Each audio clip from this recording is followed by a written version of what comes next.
Maricopa, Arizona was the kind of community where fences were low, neighbors knew each other by name, and secrets seemed to have no place to hide. The tightly knit suburb, with its immaculately trimmed lawns and pristine homes, was home to the Burns family. Rosemary Burns, a 32-year-old stay-at-home mom, was the quintessential picture of perfection. To her neighbors, she was a devoted mother, wife, and community leader who had it all. She was married to Mark Burns, a corporate lawyer with a demanding schedule, and together they were raising 3 lively 8-year-old triplets. Rosemary was the kind of woman who brought casseroles to new neighbors, chaired PTA meetings, and hosted neighborhood barbecues. She seemed to embody stability in a world that often felt chaotic.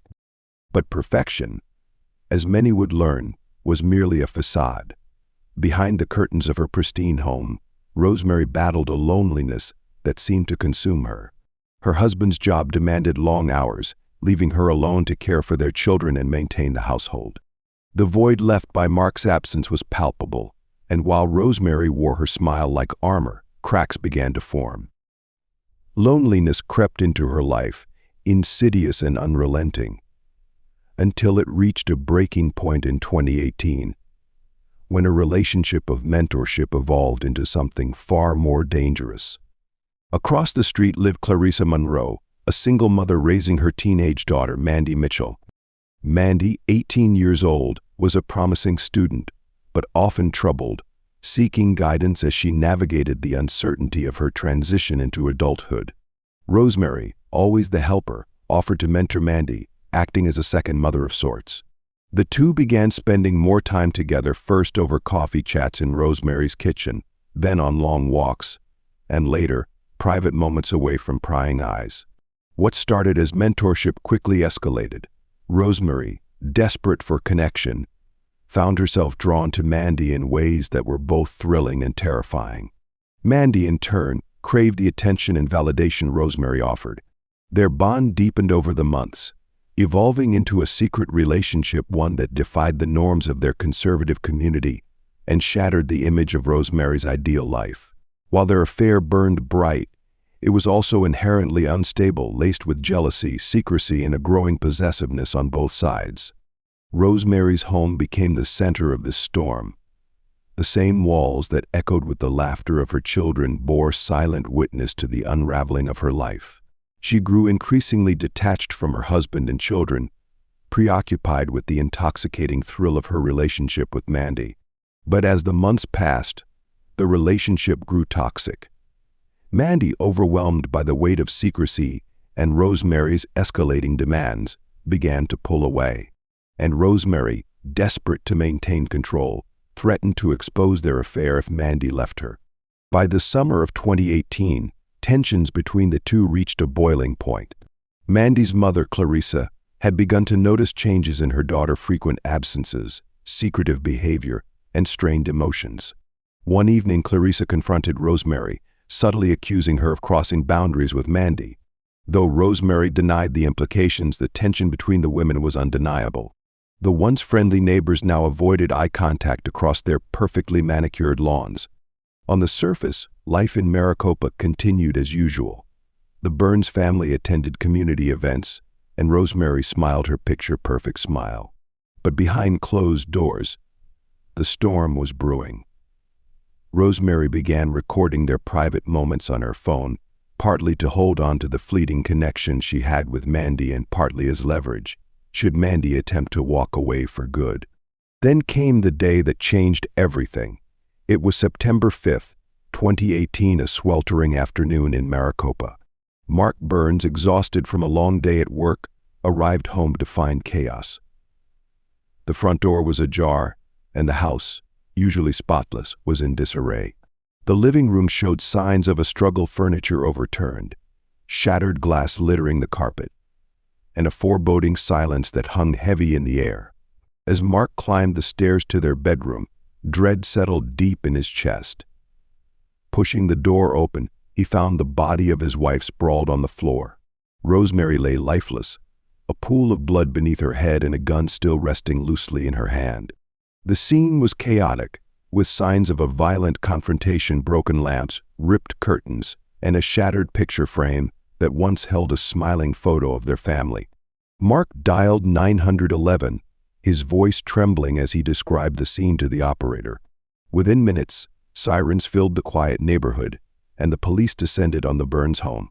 The arrival of Detective Alan Norris marked the beginning of an investigation that would shake the seemingly perfect community to its core. In the initial stages of the investigation, it appeared to be a break-in gone wrong. But as Detective Norris examined the scene, inconsistencies began to emerge. Why had no one else reported a disturbance? Why were there no signs of forced entry? And most importantly, who had fired the shot that ended Rosemary's life? Unbeknownst to the detective, the answers to these questions would uncover a web of lies, betrayal, and desperation, one that involved not only Rosemary but those closest to her. As the sun set on Maricopa that evening, the picture-perfect facade of the Burns household was beginning to crumble, leaving behind only the whispers of a dark truth waiting to be unearthed. The first piece of evidence, collected, a shattered phone tucked beneath Rosemary's bed, would prove to be the key to unlocking the tangled story behind her death. Detective Alan Norris was not new to tragedy. With over 2 decades on the force, he had seen the worst of humanity, murders born out of rage, desperation, or greed. Yet something about Rosemary Burns' death felt different. It wasn't just the chaos of the scene or the lack of forced entry.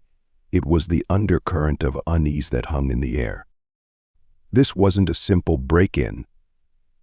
There were layers here, secrets buried beneath the surface of what appeared to be a perfect suburban life. The investigation began in earnest the morning after the murder.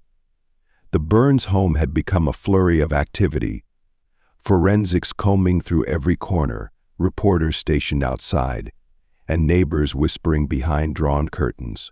Detective Norris, however, was focused on one thing: the broken phone recovered from beneath Rosemary's bed. It had taken the tech team only a few hours to crack it open, and what they found was both surprising and deeply disturbing. Inside the phone was a series of videos, all recorded by Rosemary. At first, the videos seemed innocent enough: clips of her children playing, snippets from family gatherings, and the occasional PTA event. But as the team dug deeper, they uncovered footage that revealed an entirely different side of Rosemary Burns. The later recordings showed intimate conversations between Rosemary and Mandy Mitchell, the teenage girl next door. In the first few clips, their connection seemed harmless, a mentorship between an older, nurturing neighbor and a young girl navigating the turbulence of adolescence. But the videos quickly took a darker turn. In one recording, dated July 15, 2018, Rosemary and Mandy sat in the dimly lit kitchen. Rosemary's tone was sharp, almost desperate, as she accused Mandy of pulling away from her. "You can't just walk away from this," Rosemary said, her voice trembling with a mix of anger and fear. "You know what this means to me, to us."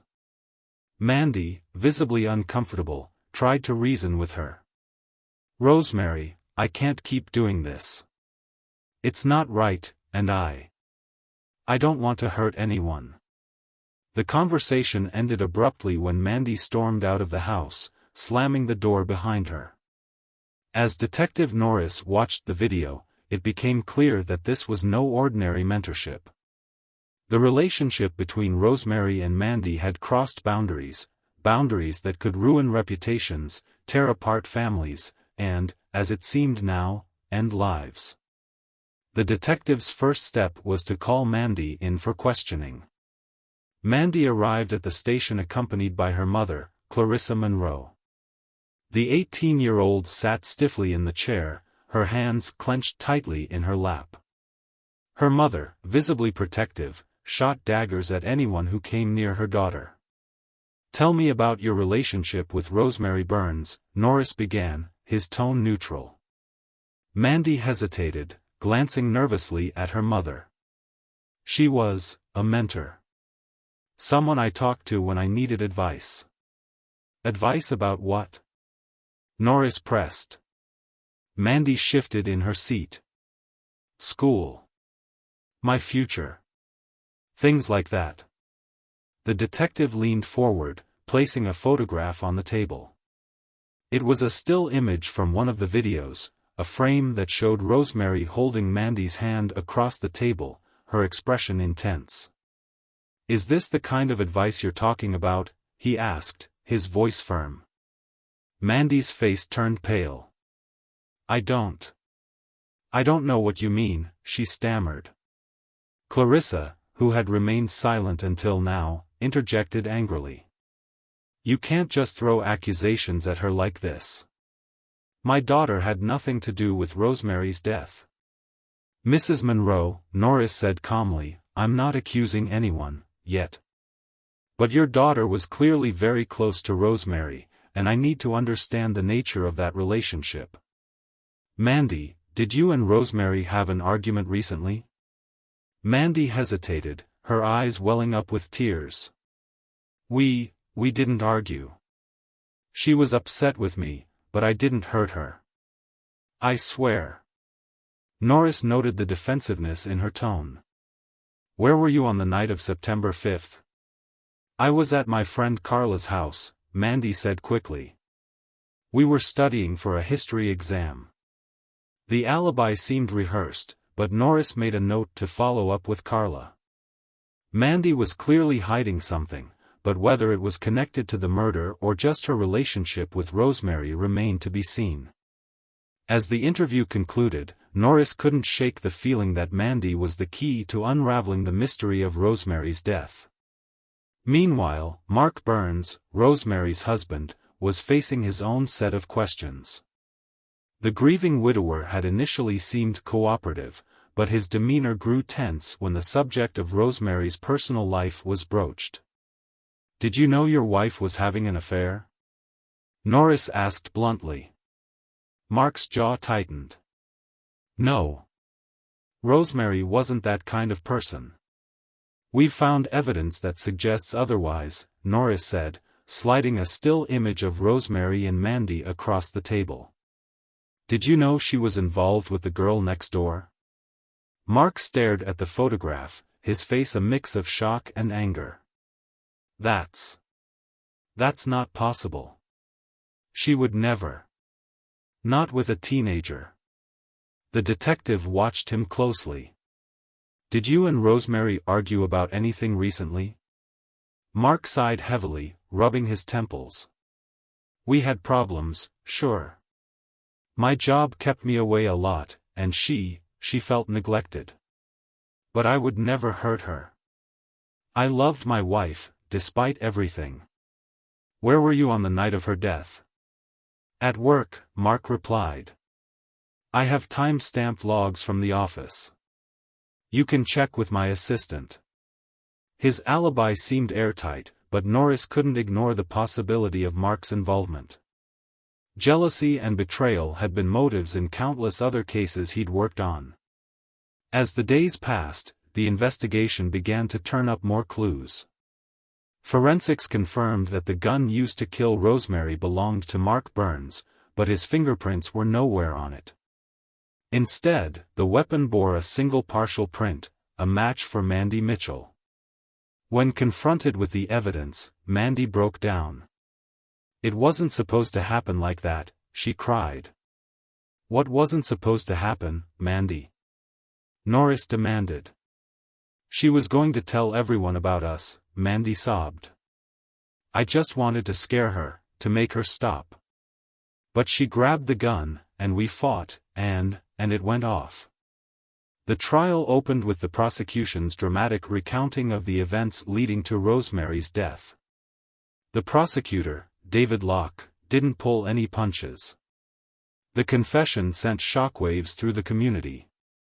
The picture-perfect image of Rosemary Burns was shattered, replaced by the messy, tragic truth. A secret affair, a toxic relationship, and a moment of desperation had ended in bloodshed. Mandy was arrested and charged with manslaughter, but her defense team argued that she had acted out of fear and emotional manipulation. As the case headed to court, Maricopa was left reeling from the revelation that even the most idyllic lives could hide unimaginable darkness. The trial of Mandy Mitchell began in the summer of 2019, less than a year after the violent death of Rosemary Burns. By then, the once idyllic Maricopa community had been transformed. Gone was the air of suburban perfection. In its place lingered an uneasy tension, as neighbors exchanged glances, whispering about the scandal that had erupted in their midst. Rosemary's death and the secrets it exposed were the stuff of nightmares and gossip. Mandy entered the courtroom with a visible weight on her shoulders. The 19-year-old was no longer the fresh-faced high school senior with her life ahead of her. She was now the accused in a case that would decide her future, possibly even her freedom. On the prosecution's side, the state painted Mandy as a troubled young woman who had been consumed by her emotions and driven to kill. The defense, led by the tenacious attorney Rebecca Kramer, argued that Mandy was a victim of emotional manipulation by Rosemary, a teenager pushed to her limits, acting in a moment of desperation. Rosemary Burns was a mother, a wife, and a pillar of this community, he said, addressing the jury. But on the night of September 5, 2018, her life was cruelly taken by a young woman she trusted, a young woman who couldn't handle rejection, who couldn't control her possessive rage. This was no accident. This was a deliberate act of violence. Locke relied heavily on the forensic evidence.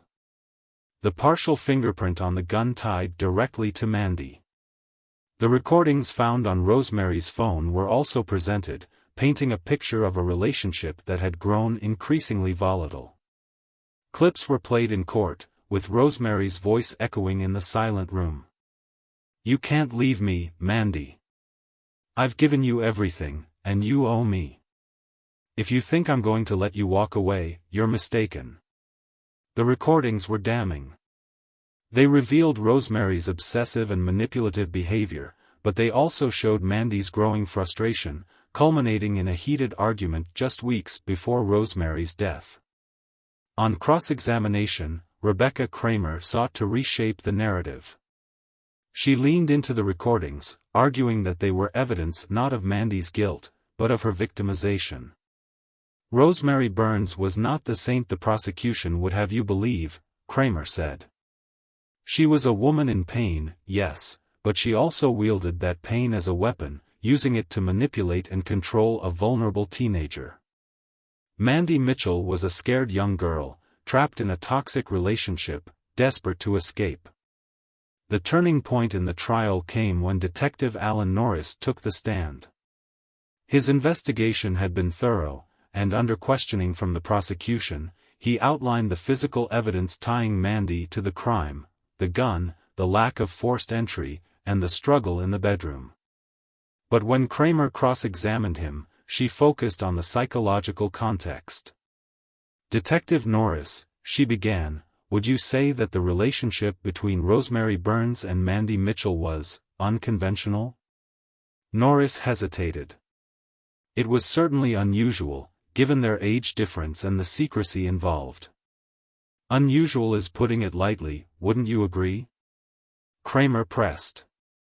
In your professional opinion, did Rosemary's behavior toward Mandy suggest obsession or manipulation? Norris shifted uncomfortably. It's not my place to interpret motivations, but the recordings do suggest a level of control on Rosemary's part. Kramer seized the moment. Exactly. Rosemary Burns wasn't just mentoring Mandy, she was controlling her. And when Mandy tried to break free, Rosemary threatened her, didn't she? The prosecutor objected, but the damage was done. The defense had planted a seed of doubt in the jury's mind. Was Mandy truly a cold-blooded killer, or was she a frightened young woman who had lashed out in a moment of panic? Mandy herself took the stand, a pivotal and risky move. She appeared fragile but determined as she recounted her version of events. Her voice trembled as she described how the relationship began, how it spiraled into something toxic, and how she had tried to distance herself from Rosemary in the months leading up to the incident. She said she would tell everyone, Mandy said, tears streaming down her face. She said she'd ruin my life, that my mom would hate me, that I'd be a disgrace. I didn't know what to do. Kramer gently guided her client to the events of September 5. Mandy described how she had gone to Rosemary's house to talk, hoping to reason with her. She was angry, Mandy said. She told me I was ungrateful, that I couldn't just leave her after everything. And then she grabbed the gun. I don't even know where it came from. We were fighting, and I tried to take it from her, and it just went off. The courtroom fell silent as Mandy buried her face in her hands. Her testimony was raw and emotional, but the prosecution countered by questioning her account. Miss Mitchell, Locke said, his tone sharp, you expect us to believe that you, an 18-year-old girl, accidentally wrestled a gun from a grown woman? That the shooting was purely accidental? Mandy looked up, her voice steady despite her tears. I didn't want to hurt her. I just wanted her to stop. As the trial drew to a close, both sides made their final arguments. Locke painted Mandy as a liar and manipulator, someone who had killed in anger and was now trying to escape responsibility. This was no accident, he declared. This was a deliberate act by a young woman who couldn't accept that her secret relationship was falling apart. Rosemary Burns trusted Mandy, and that trust cost her her life. Kramer, meanwhile, urged the jury to see Mandy as a victim, not a villain. Rosemary Burns was a woman in pain, yes, but she was also a woman who used her power and influence to manipulate a vulnerable teenager. Mandy Mitchell didn't pull that trigger out of malice. She pulled it out of fear, fear for her future, fear for her life. And now, she stands here, a young woman broken by the actions of someone who should have protected her. The jury deliberated for 3 days. When they returned, the courtroom held its breath as the verdict was read. On the charge of first-degree murder, we find the defendant not guilty. On the charge of manslaughter, we find the defendant guilty. Mandy sobbed as the judge announced her sentence, 10 years in prison, with the possibility of parole after 5 years. It was a bittersweet outcome. Mandy would not spend her life behind bars, but the years ahead would still be a heavy burden to bear. As the gavel fell, the case of Rosemary Burns came to an official close. But for those who had lived through it, the scars remained. Mark Burns, now a single father, struggled to reconcile the woman he loved with the secrets she kept. Clarissa Monroe faced the reality of her daughter's imprisonment.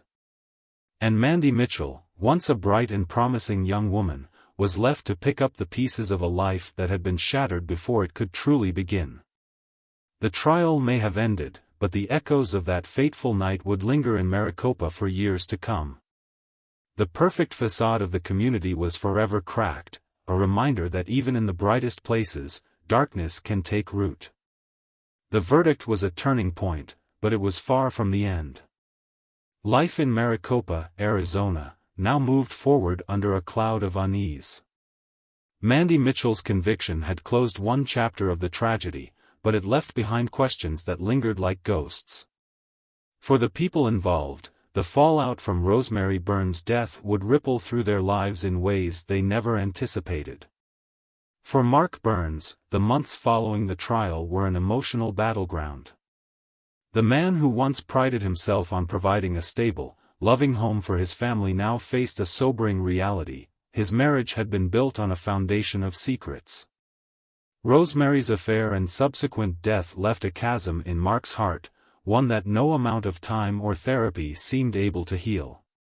He couldn't reconcile the woman he thought he knew with the manipulative figure portrayed during the trial. Raising his 3 children alone became his primary focus. The triplets were too young to fully comprehend the depth of what had happened, but they felt the loss of their mother deeply. Mark struggled to balance his demanding career as a corporate lawyer with the emotional needs of his children. Nights were the hardest, tucking them into bed, answering their questions about their mother, and fielding their innocent pleas for her to come back. The community, once supportive, began to withdraw. Neighbors who had once shared casual conversations over backyard fences now avoided Mark. The scandal had tainted the Burns family, and the whispers that followed them at school events and grocery stores only deepened their isolation. Mark's only solace was therapy. It was there that he began to process his anger, not just at Rosemary for her betrayal, but also at himself for failing to see the cracks in their marriage. He poured his energy into his children, vowing to rebuild their lives, one piece at a time. Mandy entered prison at just 19 years old, a frightened girl thrust into a world of harsh realities. The first few months were a blur of fear and adjustment. Her defense attorney, Rebecca Kramer, had fought hard to secure a reduced sentence, but even 10 years felt like a lifetime. The promise of parole after 5 years offered a glimmer of hope, but it was small comfort in the face of her new reality. Inside, Mandy kept her head down and avoided trouble. She found allies in unexpected places, an older inmate named Darlene, who had taken Mandy under her wing, and the prison librarian, who encouraged her to continue her education. Mandy threw herself into studying, earning her GED and beginning coursework for a degree in psychology. But the emotional toll of her actions weighed heavily. Mandy spent countless nights replaying the events of September 5, questioning every decision she had made. Was there a way to stop Rosemary without violence? Could she have walked away sooner? The guilt was suffocating. Despite her isolation, Mandy wrote weekly letters to her mother, Clarissa Monroe, who remained her fiercest advocate. Clarissa visited her daughter as often as possible, their time together a mix of tears, encouragement, and resolve. Clarissa promised Mandy that they would rebuild their lives together once she was released. It was a promise Mandy clung to during her darkest moments. For Clarissa, the aftermath of the trial was a daily battle to protect her daughter's memory in the eyes of the community. Mandy's imprisonment turned Clarissa into an outcast. She received angry glares at the local grocery store, and some parents at her workplace, an elementary school, requested their children be reassigned to other classes. But Clarissa refused to let the community's judgment break her. Her days became a balancing act. She worked tirelessly to pay for Mandy's appeals and legal fees while simultaneously lobbying for prison reforms to help inmates like her daughter. Clarissa became a voice in the fight for better mental health resources for incarcerated women, speaking at town halls and advocacy events.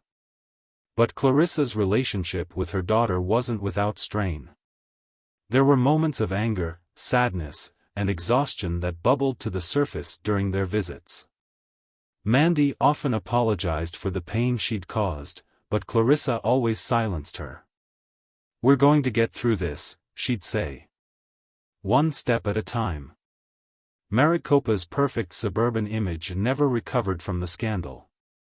The Burns-Mitchell case became a cautionary tale, whispered about in hushed tones at PTA meetings and book clubs.